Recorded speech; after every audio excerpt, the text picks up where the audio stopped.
About Madam Liz. And I'll share my thoughts in regard to my relationship with her. The last time we were with her was during the last graduation. Mheshimiwa Karongo, I think you came. Mheshimiwa Kagushia, the person whom you sponsored was there present, and the governor of Kiambu. And that was my last time to be with her, even as we shared and spoke. But we have had many opportunities to interact with her. And as was testified here by our Deputy Governor of Muranga, we have used Nibs College for our end of the year conferences for the youth. And so Alan and part of my team in Thika Diocese, we have related in one way or another. I'll say two things for the family as I look into the book of Prophet Jeremiah, chapter 32. And these two things I'll say. One, there is nothing too hard for the Lord for you in your life. So even as you grieve, even as you agonize, or what the demise of your mother, a philanthropist, and a valued member in the family, there is nothing that is too hard for the Lord for you. And so it is, you are trusting in God that everything will be easy for you. The second thing that I'll say to you, the joy of having a covenant relationship with God supersedes other covenant relationships in our lives. Prophet Jeremiah speaks of a covenant with his people, that he will be their God. May the covenant that the Lord made with Lizzie invoke in you treasured memories of his love for you as a family and for what Lizzie stood for in her life as one who had made a covenant with God and of whom God had made a covenant with her. And so may these and other words which will be spoken to you about how you can live hereafter remain as a foundation of your strength. That there is nothing too hard for Lord in the midst of his people. And secondly, is that a covenant that God makes with his people is everlasting. And it is not, cannot be broken, and neither death nor the pain of this world separates us from that covenant relationship that God has with us in our lives. But as we reflect on the scripture and how I visualize Lizzie Wanyoike's life, shall we pray? Eternal Father, we give you glory and honor for who you are to us and for what it means for us as a congregation to remember the life of your servant Lizzie. Gracious Father, we can see her move or speak, share her life with us in different ways. We can see her in low moments and in difficult moments of her life, even on those momentous occasions where her joy and laughter is evident. We want to thank you for what she meant to us, and now what our faith holds in who she was as your child. Speak to us in ways in which your love will be revealed, the memories we hold of her shall blossom, so that at the end of this service, we will surely say, we treasured the memories we hold of Lizzie, were spoken, and in the service, you ministered to us. This we ask through Christ our Lord. Amen.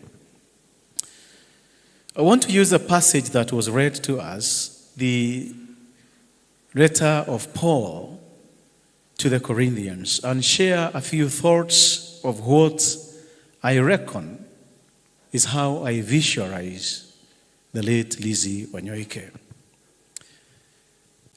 The first one is for what Liz stood for in the ministry that the Lord granted unto her.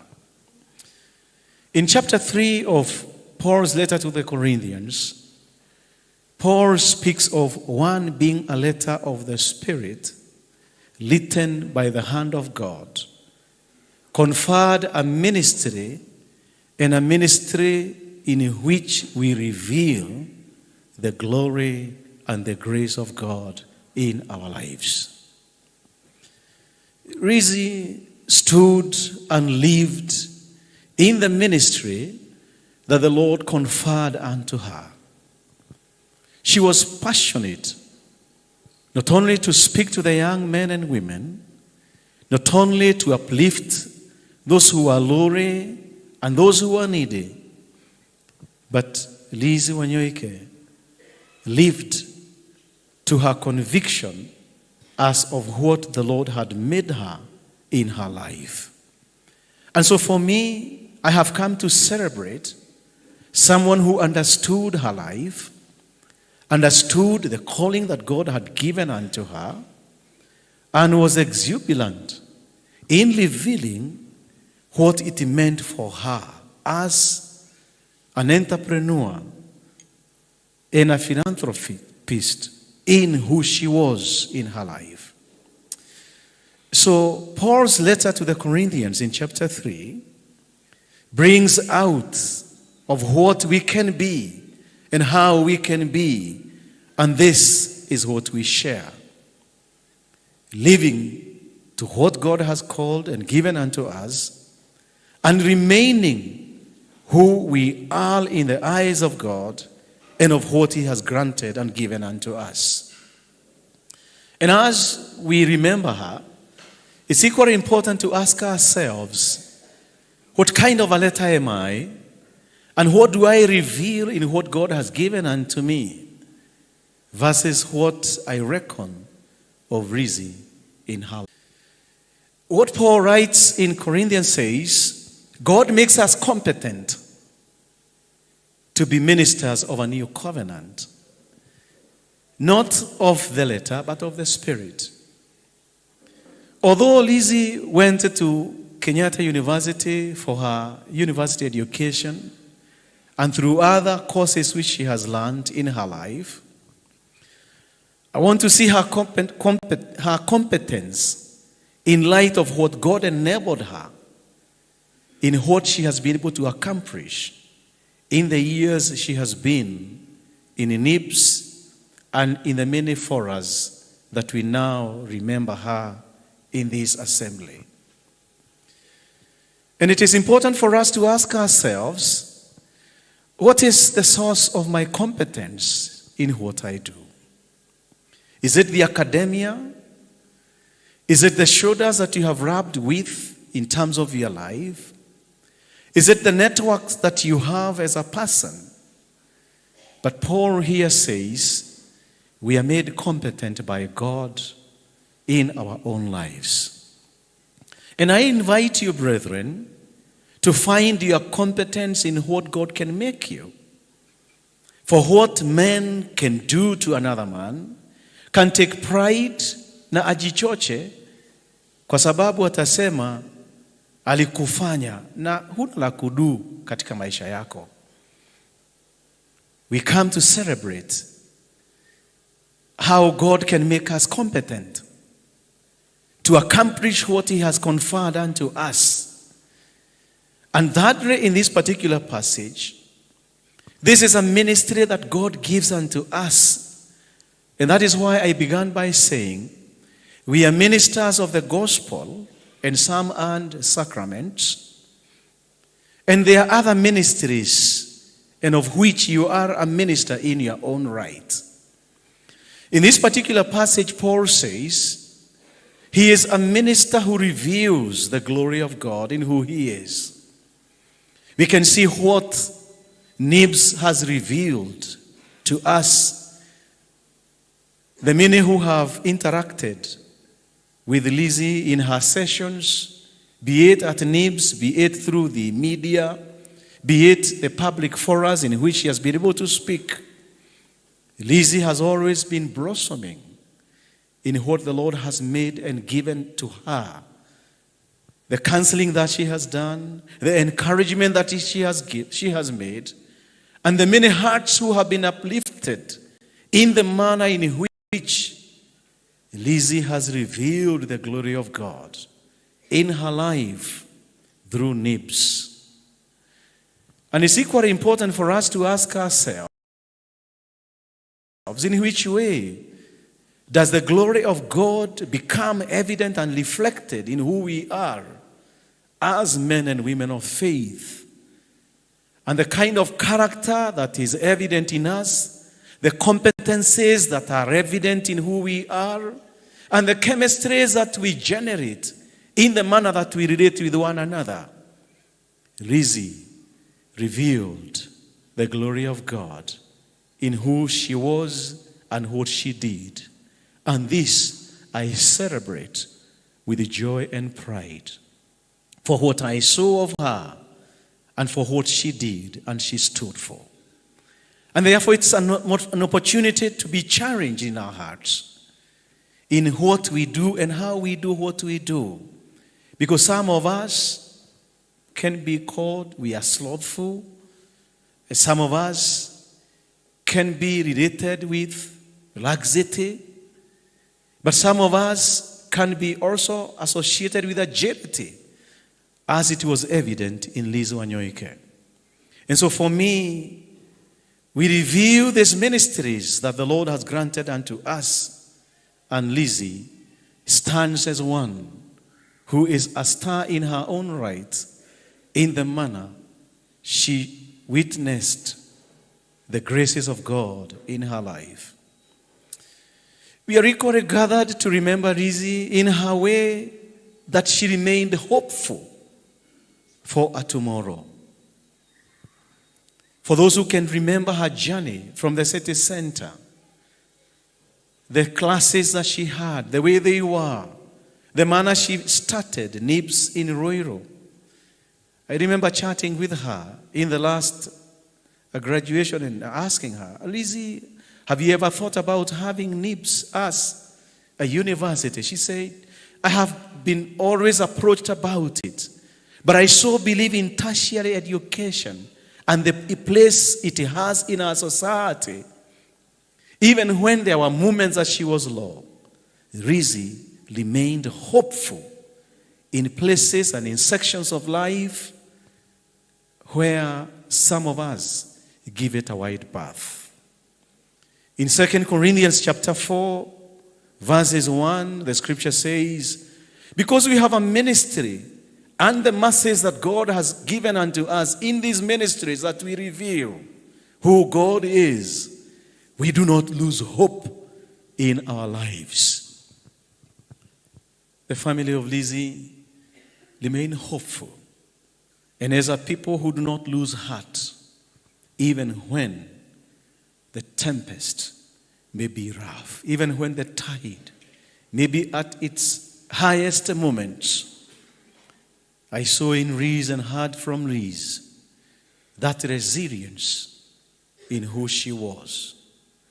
So we meet this evening to celebrate a woman who remained hopeful and who did not lose heart for what she believed in.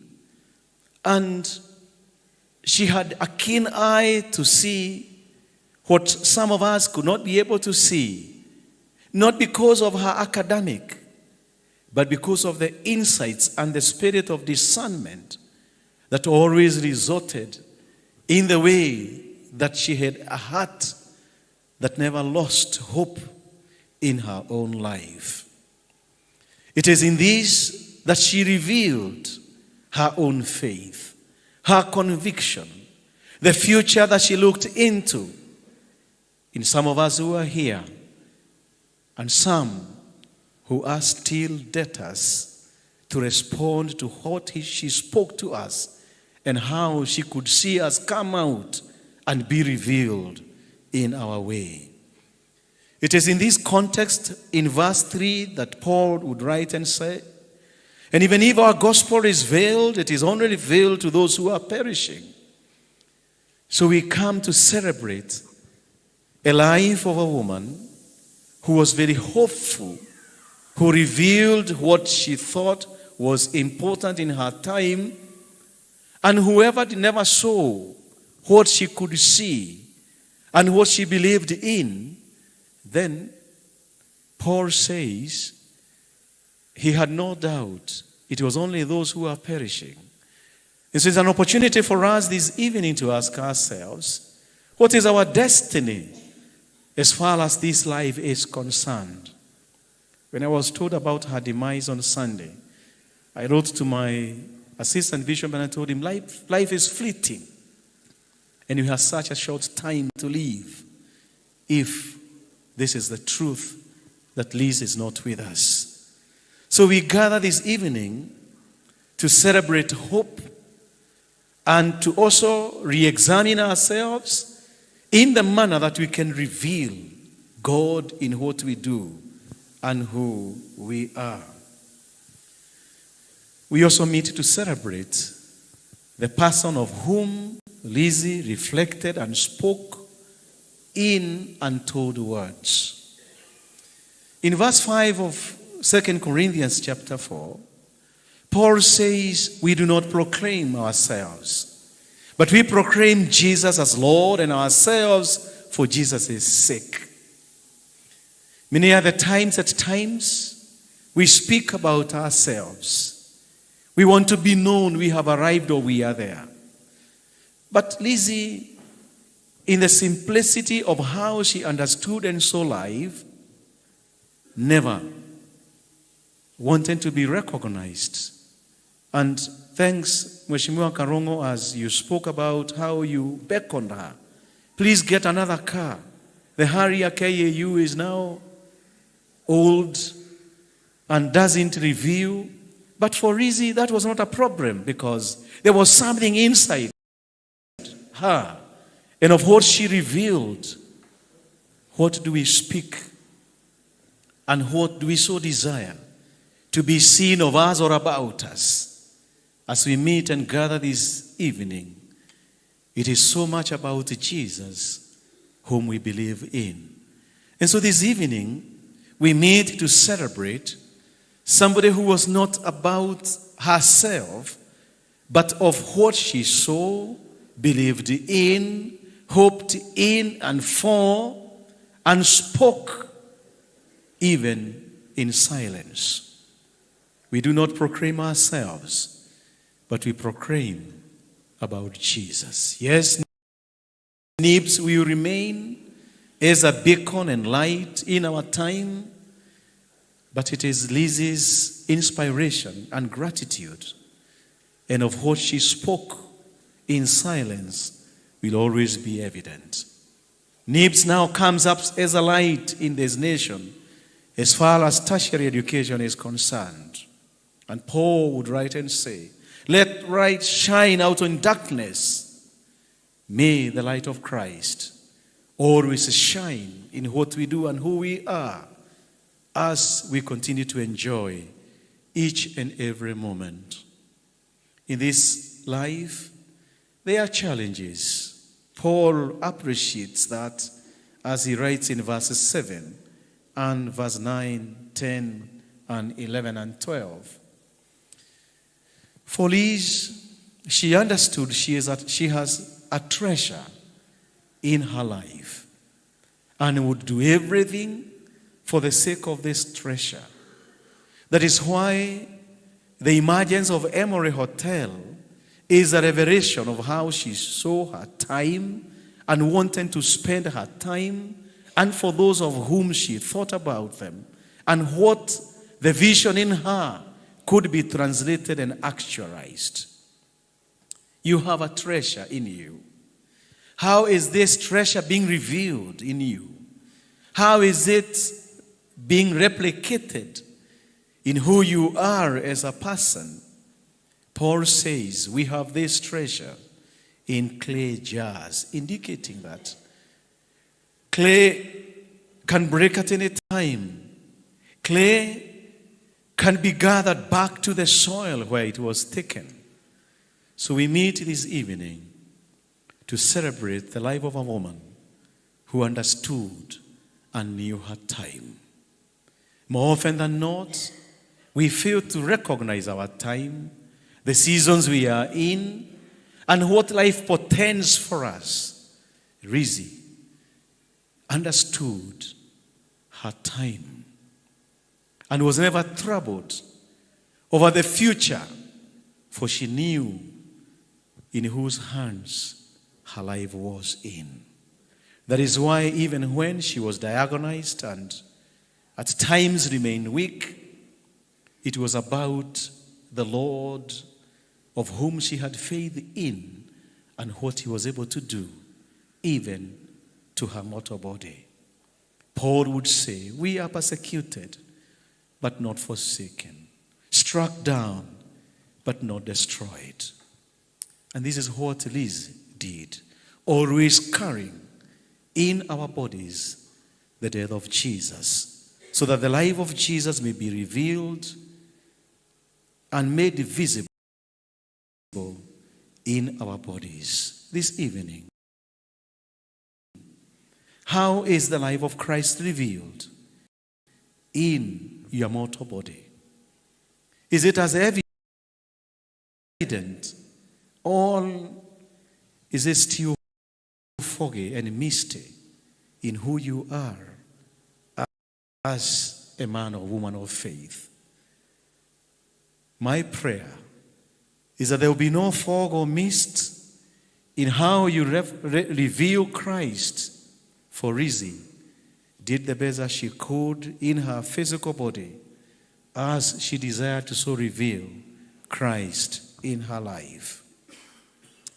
It is the hope that Lizzie had in eternal life that she always associated herself and networked with the men and women of faith, ministers of the gospel and sacrament, so that the gospel may be propagated in one way or another. Paul says, although death is working in my physical body, there is life that is being revealed in how you interpret and understand what I do and I speak.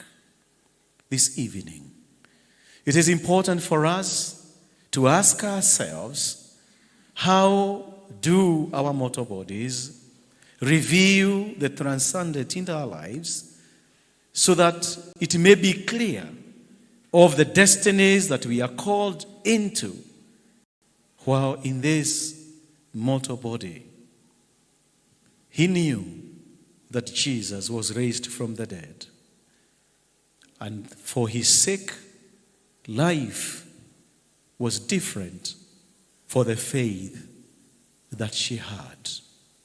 As we remember her in the different ways that we can, may our physical bodies reveal the risen Lord, so that what we'll do would be an imprimatur, as they say in Latin, of who we are as persons in our life of faith.